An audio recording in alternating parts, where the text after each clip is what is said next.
yi ñu ñëw parce que ñoom TV5 ak RFI am nañ fi ay correspondants ñu leen bàyyi ñu dem indi ñu nekk France est-ce que du moo leen fayal billet bi sax pour ñu ñëw mais lu mu ci mënti doon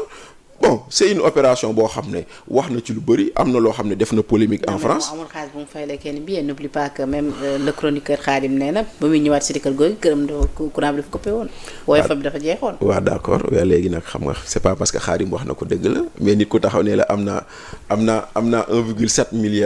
milliard de fonds politiques te musul woon nangu ni am na fonds politique. ma jàmbal tekki ni par trimestre la ko doon. mais loolu dëgg la. les fonds politiques on les donne par trimestre. loolu dëgg la loolu moom je te le confirme lu mu wax ni moom la am ci fonds politique waxul dëgg ëpp na loolu c'est loolu noonu multiplié par 4 loolu ngay wax. te bu boobaa day jege 7 ou 8 milliards nit ñi doon tudd. voilà donc c'est pour dire que bon sunu waa ji moom xam nañ ko moom mais wax na lu mu waroon wax xëy na aussi parce que ci benn côté bi. boo seetloo boobu ba léegi Ousmane Sonko dafa xaw a jënd glace digganteem ak Diomaye. dafa xaw a jënd glace seetlul bañ ko tabbee président assemblée nationale mu ne crise institutionnelle du fi am assemblée nationale dina des ci rôlam et cetera interview bi waxaat na ko n'est-ce pas démb ba ñuy dem di installer waat vote projet de loi yooyu nga xam ne dañ ko dàqaat pour ñu waxtaanee ko waxaat na li nu mel mooy maanaam fu mu toll nii dafa mel ni Ousmane Sonko c'est quelqu'un boo xam ne xam na ni lii Diomaye téye ci pouvoir bu ko Diomaye utiliser contre moom du baax ci moom. moo tax ngay gis ni il lance des signaux d'apaisement ak yooyu noonu moo waral ngay gis muy waxee noonu. mais bu ñuy wax ci li xew démb à l'Assemblée nationale démb tamit ñëw na ci ay précisions nee na kenn joxul kenn ultimatum loolu également wax na ko nee na waaye dafa am lu nga xamante ni rek yëf yi bu ñu bindee président bu yéexee ñu am nañ sañ suñu fixé li nga xamante ni moom moo di datub plénière bi lu ni mel wax na ko nee na itam bu ñu xasee ba adopté li nga xamante ni moom moo di projet bi à l'Assemblée nationale amuñu dara luñ ci mën a soppi boobaa Diomaye nee na virgule sax du ko ci mën a soppi loolu tamit am na ci ay leeral mais yow loo jàpp ni tey ji moo sabab révision charte réew mi ñoom bi ñu bon xam nga révision constitutionnelle boobu Penda man dama am problème yu bëri benn ci problème yi seen communiqué ñoom assemblée nationale ñoo ne bind nañ président tontooguñu yéen a ngi fàttaleeku semaine passée bu ñu toogee ba lundi jotuñu réponse président dinañ woyal liggéey bi les médias ont dit Sonko fixe un ultimatum au président weddi wuñu seen service communication deful précision parce que foofu noonu ils n'ont pas joué franc jeu xam nga lan mooy loolu constitution règlement intérieur moo fixé révision constitutionnelle nan lay demee révision constitutionnelle dañ la ne wala proposition de loi rawatina ci révision constitutionnelle bu ko si l'initiative vient des députés si c'est adopté par le bureau de l'Assemblée saisit le président de la République pour l'informer defe naa bu boobaa le président de la République a un délai de 10 jours pour tontu leen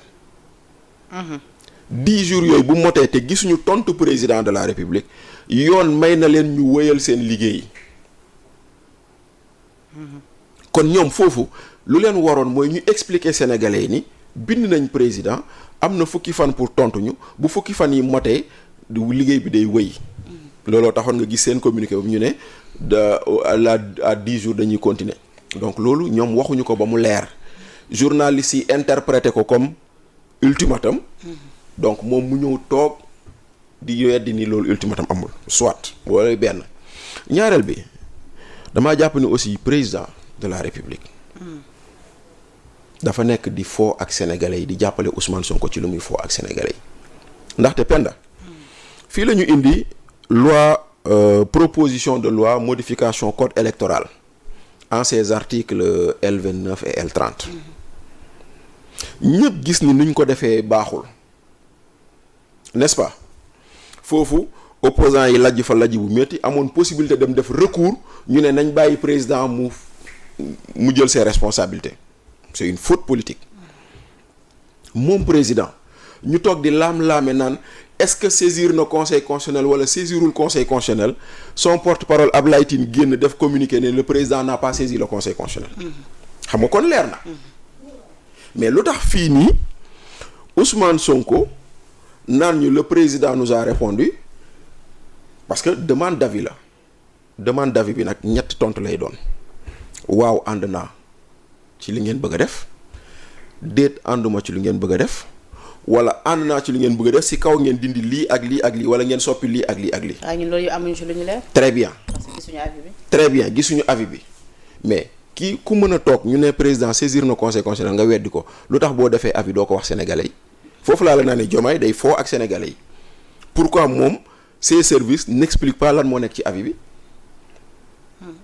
ku mu neex am lu njort bu la neex am na ñoo xam ne njort nañ ni l'avis est défavorable parce que Ousmane Sonko ni ma ko xamee si l'avis était favorable xëy na wax na ko parce que la wax il revient au président de la République de s'expliquer sur son avis. mais déggoo ko tamit mi ngi préciser ni si la loi est si le projet est adopté président mënu ci sax supprimer ay virgule. waaw d'accord si le si le projet est adopté le président mënu ci supporter ay virgule mais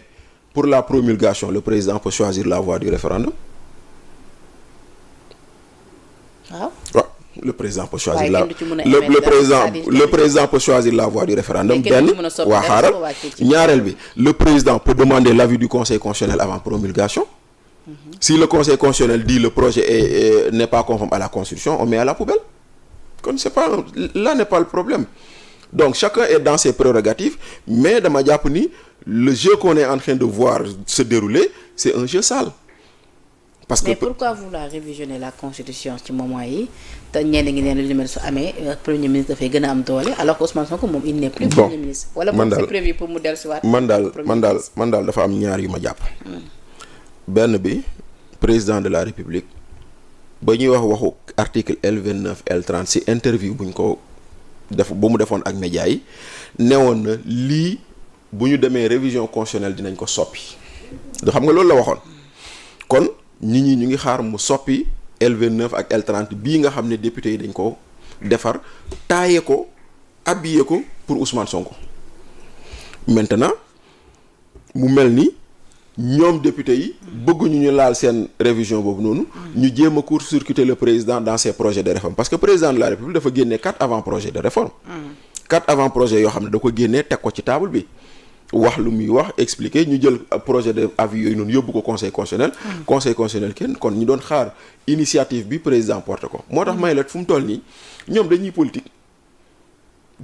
yi di foowee suñu ay institutions.